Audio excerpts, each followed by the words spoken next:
This conference will now be recorded. Okay.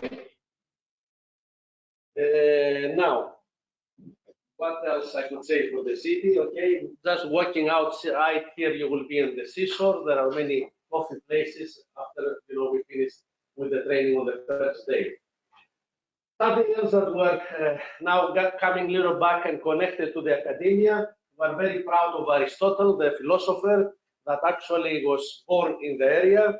And he said something very important that I could relate to ProCEedS in ourselves. Excellence is an art of one by training and habituation. What we are what we do repeatedly do. Excellence then is not an act, but a habit. So for the young people, I'm not anyone to teach you, but this is something that I would say very strongly. Work hard, have your own visions, and you know better than us. Okay, for sure. Okay, so you can do your own. So this is a guy, Aristotle, that's about 95 kilometers, who was born outside of here, from Thessaloniki, and the name of the place is Ketikidis. Now, a few things about City College, because you say, okay, what is here? What is the name of the university? City College, as I said, is the National Faculty of the University. So we offer degrees, bachelor, master's degrees, and PhDs of the University of Sheffield in the area. We have two buildings. One building is here, one building is further, also in the center of the city, very close from here.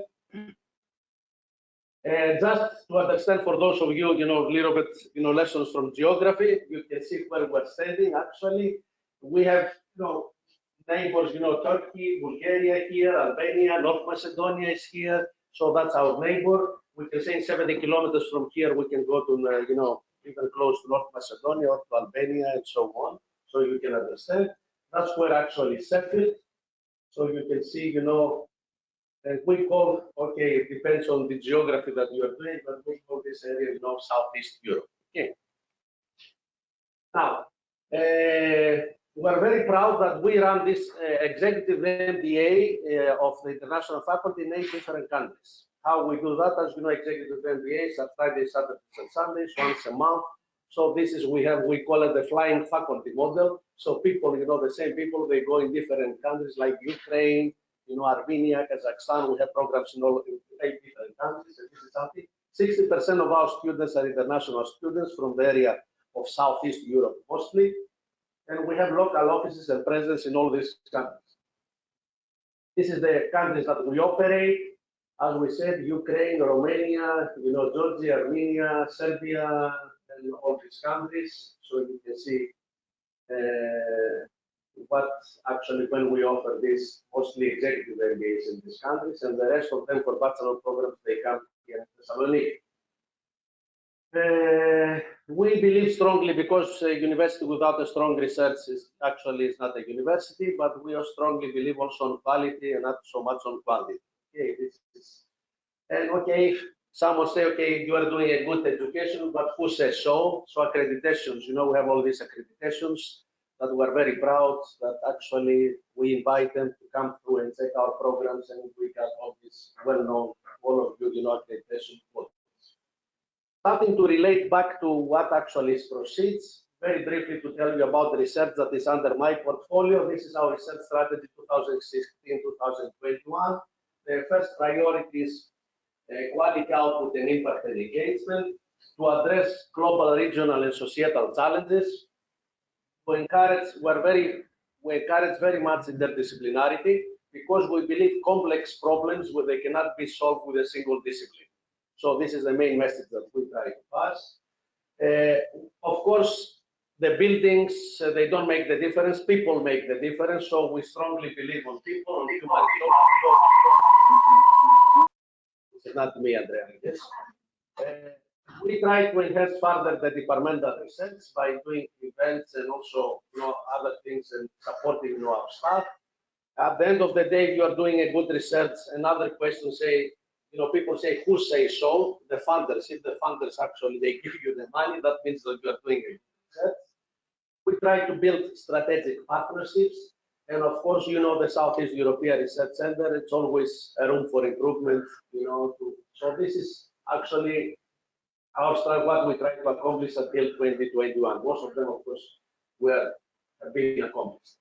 Now, regarding the Southeast European Center that is actually a part of this project, just to understand there are many challenges in the area. The biggest challenge is the brain drain. Most of the people, they leave, the region to go to UK, to Canada, to the United States and other countries. We try in a small scale to keep people here, the PhD students and then these PhD students. So SEERC, with other words, if someone will say, what is SEERC? We try to build up knowledge capacity in the area of Southeast Europe. And how we do that? By having doctoral students study here, going back to the universities or to the industry to work. We run conferences, workshops in the area of Southeast Europe, not just in Thessaloniki, in order to learn from each other. We have also many projects with our neighbors that we run projects, and that's how we try to build up knowledge capacity in the area of Southeast Europe. SEERC was established in 2004, the Southeast European Research Center. We have these research tracks that we say we have the capacity, knowledge capacity. In 2000, we had the 2014, we had the 10 years celebration. In our international board, okay, I'm the chairman, and also in the international board, we have Lord Best from the House of Lords that he's chairing the Southeast European Research Center. What else? Okay, I said about this. That is the most important thing for us as a research institution. Okay, there is a steering committee, there is management committee, and international budget committee. This is the how, as I said, how we build knowledge capacity by doing research, networking, the doctoral program, and running conferences, workshops in Southeast Europe. This is some areas that we say it's an active research areas of the Southeast European Research Center. Indicative, you can see where innovation, responsible research innovation, supply chain management. This is actually what this training is all about. SMEs, and also we have a strong computer science here, so artificial intelligence, cloud computing, and all these things that you can see. And recently we established also a neuroscience center, so we believe strongly on the brain. So recently it's an interdisciplinary center that we established here at City College, the Neuroscience Center. Now, external funding, very briefly, from 2004 that SEERC was established, just to know that we got 79 EU projects. This is something, I could say for a small research center, something very important. And currently we run 24 EU projects. Thus we have a feeling. Of course, we started from the old people that we have here from Framework Program 6. We moved to Framework Program 7, Horizon, and currently actually Horizon 2020, we have 9 projects. The good and bad thing, the bad thing actually, because most of our funding, as you can see, is from EU funding. Well, that's why in our strategy, you remember, we have to find ways to diversify our funding, sources. This is indicative some projects. We had, we were a center of excellence for cloud computing, and this is, mostly, Marie Curie and some others, were very strongly. We have programs about migrations. You understand what is going on, from Syria, people, moving to Turkey, and Turkey moving here. So we have many projects also that we try to help about these migration issues. In those now 2004, let's say, not even 15 years, not 16 yet, we had about 184 events that we have done, 38 workshops, as I say, in the area, not in Thessaloniki, 114 seminars, and 32 conference, national or international. We have an annual conference also with a name, International Conference for Entrepreneurship, Innovation and Regional Development that we're running every year in different countries. That's another how we build up knowledge capacity in the area of South Europe. We have a strong network. If you visit our actually website of the Southeast European Research Center, everything is transparent. If you click on partners, you can see all the partners that we've been collaborating so far in those 16 years. The doctoral program that we're very proud of our graduates also, the alumni that we have, that they either, some of them, we try for them to work in the area, but some of them, they move to UK universities or, Canada and so on. But most of them also, they stay in the area to the local universities to actually teach them. This is our doctoral program. You can see indicative some other areas that we do research, like FBI in Kosovo, information literacy, social assisted robotics, refugee mental health, with all the stress that they go through, it's a big issue, this issue here, okay. Okay, what is the main achievement according to us? This is, I think we are doing well on this by building knowledge capacity in Southeast Europe, the PhD graduates, the capacity building projects that we have, and we have many, and everything is on our website, so you can see. And we believe that we are a trustworthy and valuable partner, because our goal is always to be on top of it and not as a partner to say that this is your work package, so we're not involved in all this. We try to contribute to every work package, even though we're not leading the work package. So ProCEedS now, back to business. That's why we're here. Enough of introduction. Sorry I took this time, but most of you don't know the area, you don't know us, so that's why I did this introduction. So this was a first welcome from me. Then I will ask Professor Andrea Genovese to come to give the introduction. 10:30 to 12, we will try to go online, to actually Professor Chodhary to actually give us this lecture. Then we will have a coffee break. As I said, the coffee break should be here. You can read the rest, so I will go through. And hopefully by 5:30 we'll be done. If you are not exhausted and you're still around, and please stay around, because it's a very good program. So then on the second day, again, we will start at 9:30. Okay, we will have some other speakers, and thank you very much also the speakers actually that they gave their time to be here with us to give these lectures. And then on the third day again, and hopefully the weather will be nice, so you can have a nice Thessaloniki guided tour in order to close up these 3 days. And this is the speakers. All of you know Professor Andrea Genovese, that is coordinating this project, and we thank you, all of us, for always being there and actually be a soldier, being the first, and be, as I say, manager by example. So thank you very much, Andrea, for all of that. Then, of course, Dr. Chodhary could not be here, but will join us to give us the lecture. Professor Sergio, okay, most of them. Okay, we have also one of our lecturers, Dr. Giovanni Oscar Serafini, that will talk to you about qualitative research. And of course, Professor Renato Passaro always is very supportive. Thank you very much for being here. And it's our pleasure to have you here. And of course, we have two of our also PhD ESR fellows, signing up, so that she will give us a speech. Dimitris is ready to give a speech. So we will be here to enjoy them, to see actually what they will tell us. And later on, Mr. Nikos Zacharis, that is the director of Southeast European Research Center, and two other colleagues, Dr. George Eleftherakis and Dr. Simeon Veloudis, that they will talk to us about social responsible research. That is a very big thing in the agenda of EU. Okay, so that's it from me, Andrea. I don't know if you like anything else, but maybe you can take over.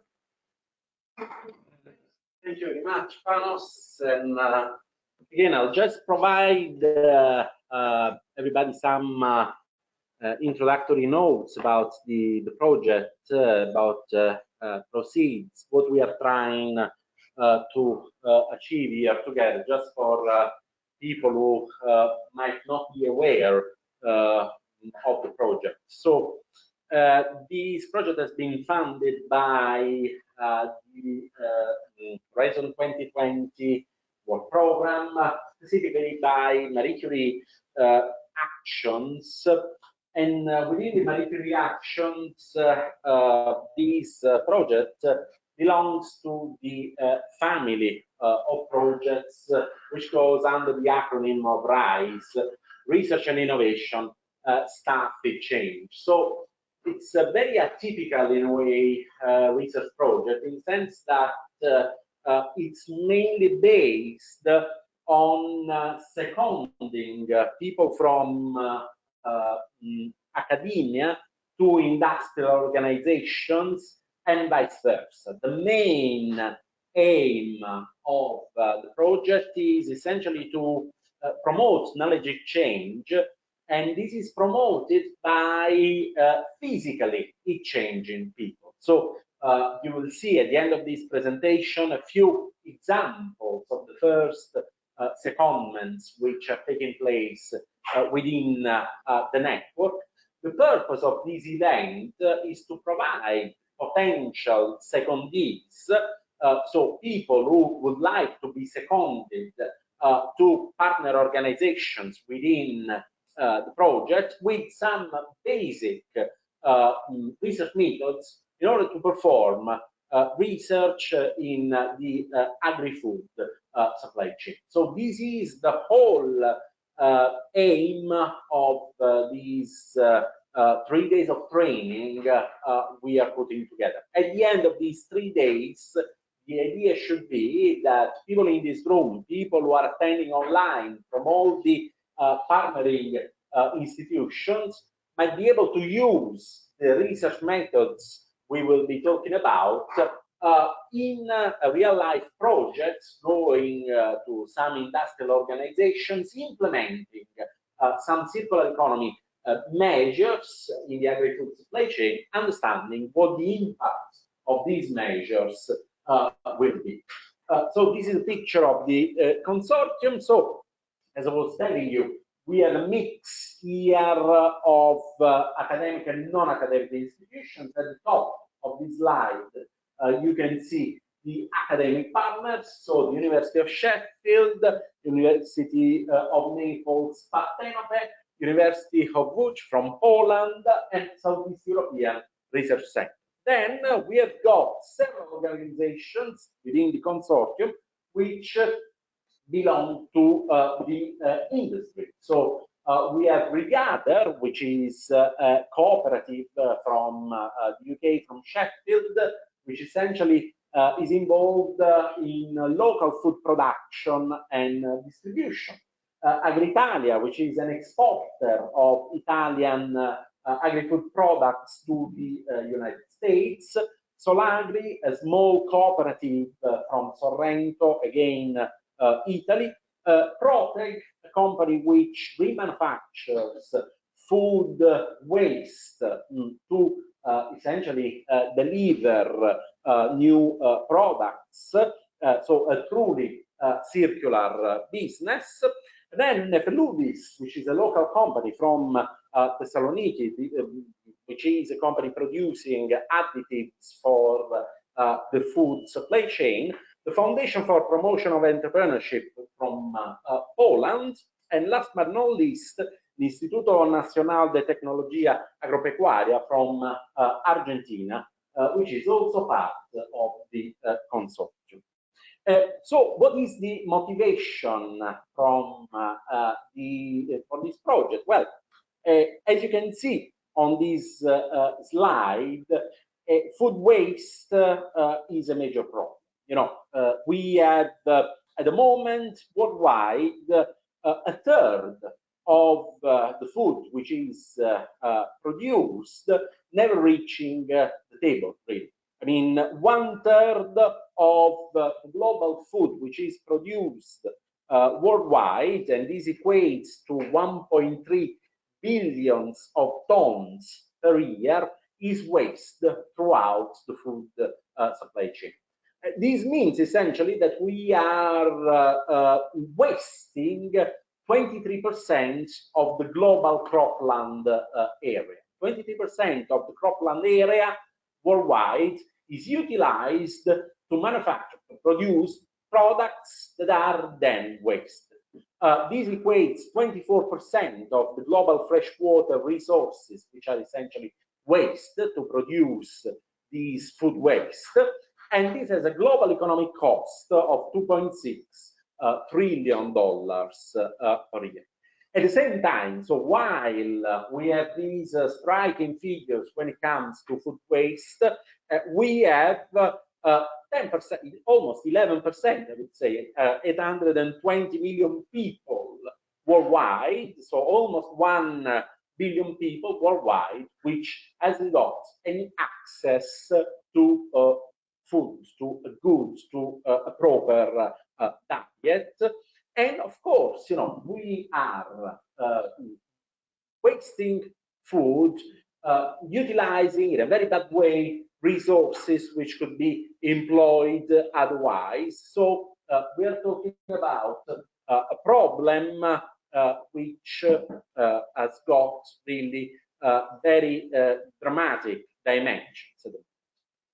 And of course, I mean, the idea behind ProCEedS is to apply a sort of new paradigm, the paradigm of the circular economy, a paradigm that tries to overcome the idea of waste as such to the food supply chain. So I don't know how many of you are familiar with circular economy, probably looking at the audience, most of you in this room, but it's probably good to repeat this for the benefit of the people who are attending this online. We are talking about a theoretical concept which aims at creating production systems which are restorative by intention, where essentially we are maximizing the life cycle of products, minimizing waste creation, trying also to have more local supply chains to reduce the dependence on import, to reduce logistical processes which happen throughout supply chains. So it's all about creating some more efficient supply chains which can produce what's required in a given geographical area by wasting the least possible amount of materials, of resources, trying also to keep as much possible value within the local economy. So what circular economy tries to do is emphasizing the idea of workable relationships between resource flows involving industrial systems, creating modes of production in which materials, resources are used over and over again. Typical example, composting in agriculture, so using food waste to produce fertilizers which can be reutilized straight away in the food production process. So an economy where we try to overcome the concept of waste altogether. So these projects, the ProCEedS project, aims at creating an exchange of knowledge between the academic organizations which are part of the consortium, which are performing research in the field of circular economy, and industrial organizations such as the ones that we have just cited, which are trying to implement circular economy practices in their operations. This is happening, as I was explaining at the very beginning, through secondments which link together these organizations. So sending people from academia to these industrial organizations for implementing circular economy practices, for performing knowledge exchange, for performing co-creation of solutions which could be implemented. So through these projects, what we are trying to do is evaluating the potential of circular economy measures to be implemented in industrial organizations, but also at a macro scale, understanding what are the barriers which are preventing these from happening at a bigger scale. You might be aware that the European Commission has recently developed an action plan for the implementation of circular economy at a wide scale in the European Union. This has been followed by other recent legislative initiative which is taking place at the European level, which is also being received, being incorporated by national states, by member states, at different levels, we want also to understand what could be the barriers, what could be the drivers to this process. So what should be done in order to have fully circular production chains in the agri-food industry, which could close the loop, overcome the idea of waste, and having a more efficient food production, which could solve the problems we were talking about at the beginning of this presentation. So the main research question we are trying to address as part of this project is understanding to what extent circular economy practices can be implemented in food supply chains, of course, keeping in mind that we are operating within a free market economic system, so that could be constraints to the amount of circular economy practices that we can actually implement. So the project is articulated in several streams, in several work packages. I'll provide you with a brief overview. So we have a first research strand within the project, which is concerned with a sort of state of practice review, so understanding what's there at the moment in terms of circular economy implementation in agri-food organizations, so processors, retailers, even at the consumer level, trying to understand what is the sort of state of practice and what could be also by employing some appropriate methods, the benefits from an environmental, social, and economic point of view of adopting circular economy practices starting from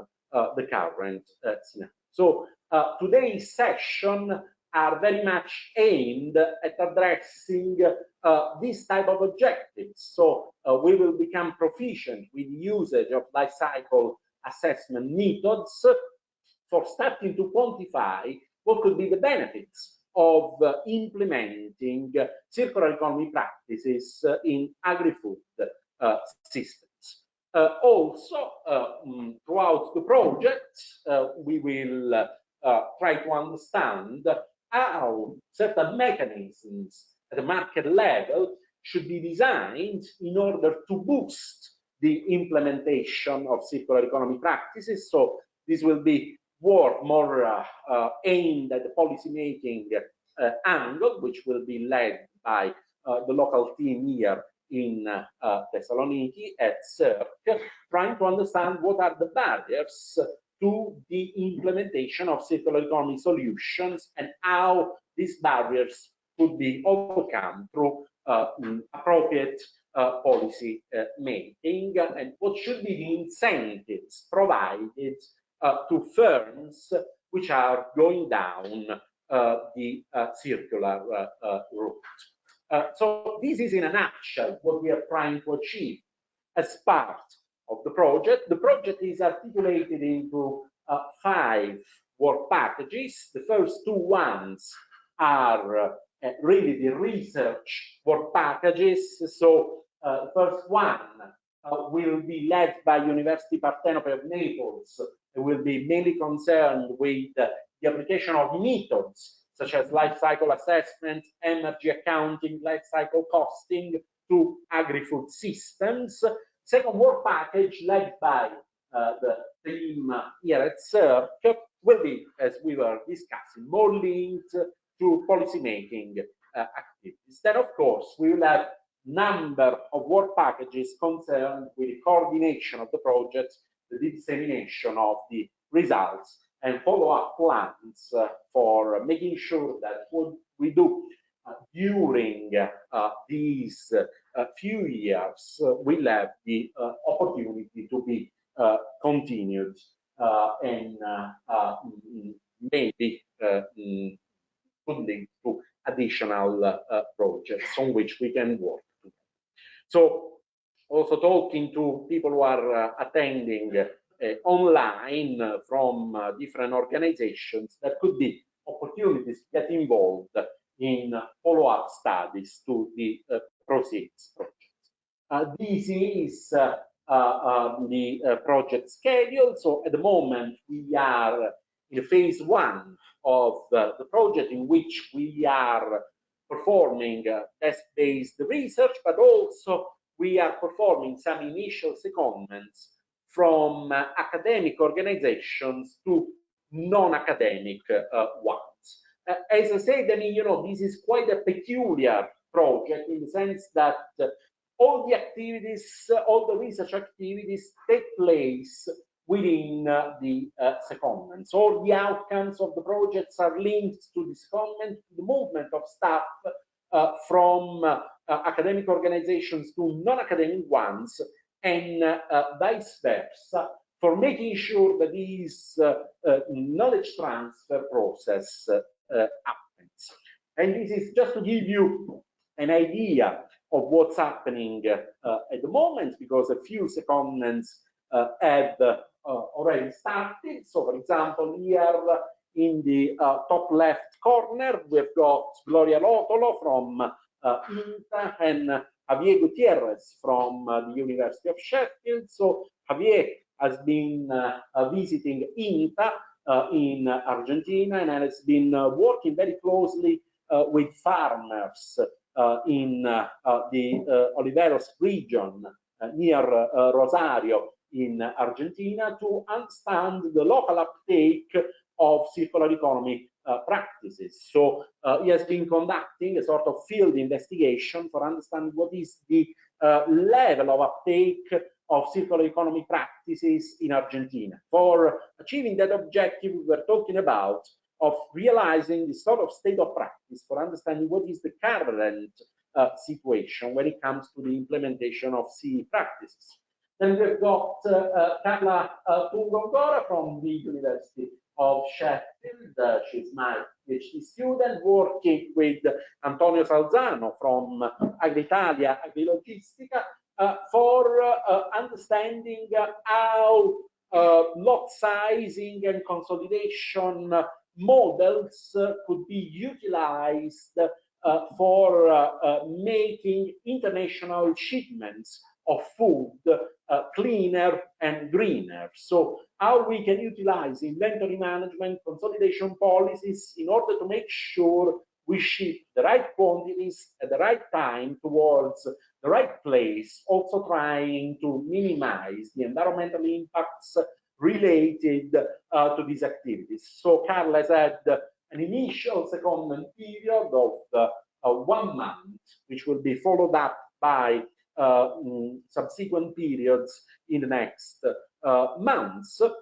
Javier has been spending in Argentina a more substantive period of 3 months, and also in this picture here at the bottom, so bottom left corner, we've got Gloria, again from INTA, visiting the research team of Professor Sergio Oggiati at University Partenope of Naples. So basically, Gloria has been using this seconding period in order to get some training in energy accounting and developing some collaborative projects based on empirical data she had collected from the Oliveros region. So as you can see, I mean, there is quite a lot of collaboration going on at the moment. We've also had some initial scoping secondments from SEERC researchers to ProCEEDS, the Italian company we were talking about, which essentially reprocesses waste from the meat processing industry in order to come up with alternative products. And for sure, there will be good results emerging from these knowledge change activities in next months. So this is the whole spirit of the project. It's not just a research project per se. It's a project where we are trying to transfer physically, I would say, to the transfer of people, knowledge from the academic world to industrial organizations, and also vice versa. I mean, making sure that we as academics can benefit from the real world perspective which is offered by industrial organizations which are involved in the consortium. So there is an opportunity for you who are here attending this meeting, both physically and through the GoToMeeting platform, to get involved. If you are interested in taking part in secondments, please get in touch, and we will see how these can be accommodated. And the program for today now is to start having a look at how some crucial research methods can be utilized for performing research in the agri-food supply chain. So today we have got Sonal Chowdhury, my colleague from the University of Sheffield, which will share her experience of conducting research in agri-food supply chains. Sonal has been conducting recently a lot of projects in the agri-food supply chain in India, so she will share her fieldwork experience with us. And in the afternoon, we will have a presentation from Remo Sant'Agata from University Partenope of Naples about the application of life cycle assessment, for which we will use also a software platform, OpenLCA, to agri-food supply chains for conducting environmental impact assessments in a systematic way. I don't know if there are questions about this presentation, which was just aimed to provide you with a little bit of context about the project, what we are trying to achieve, but most importantly, how we are trying to achieve this through the secondments mechanism, which can be a bit cumbersome to understand sometimes. Any question from the audience or from the online participants?